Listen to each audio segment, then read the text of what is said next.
Rebellion is a bad attitude that needs to be uprooted by repentance, be corrected, and of course, we need to learn. So yan po ang ating magiging topic for this week.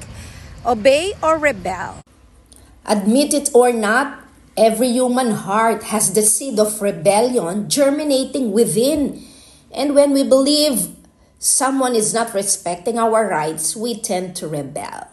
Maliit pa lang tayo, no? Nababakats na sa atin yung rebellious spirit sa ating mga magulang, sa ating mga teachers. Salamat na lang at tayo ay na-born again.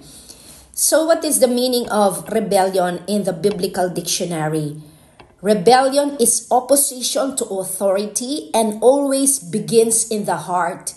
It always manifests as disobedience, choosing not to go the way directed or not doing what one is told to do.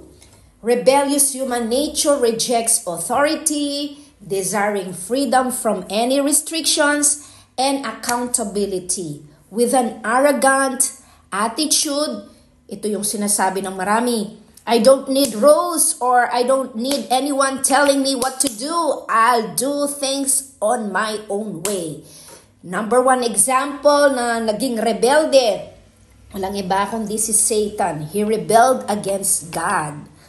It got him and the angels who had joined him expelled from heaven.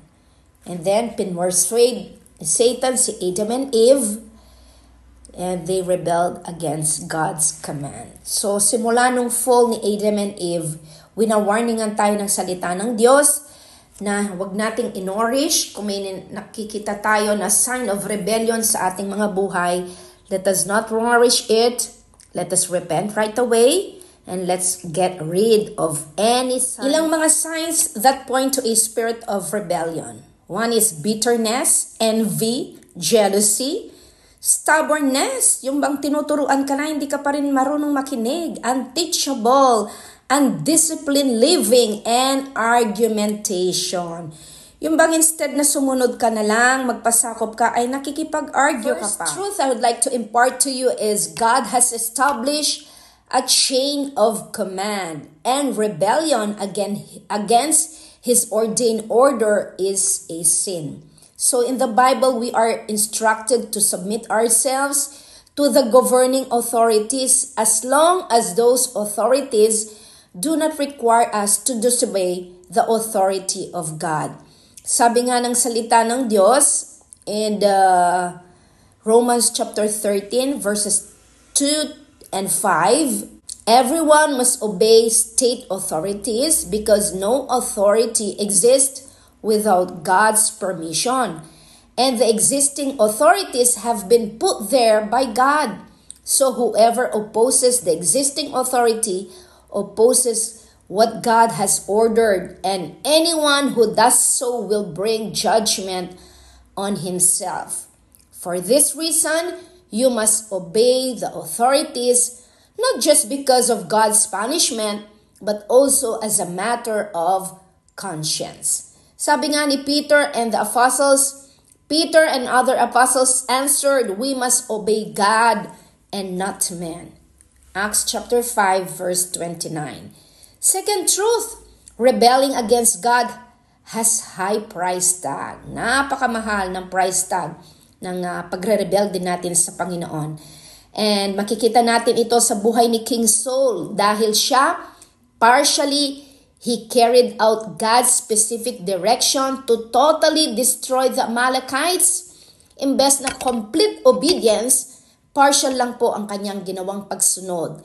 He and his army kept what appealed to them, refusing to fully obey the Lord by doing exactly what he had said not to.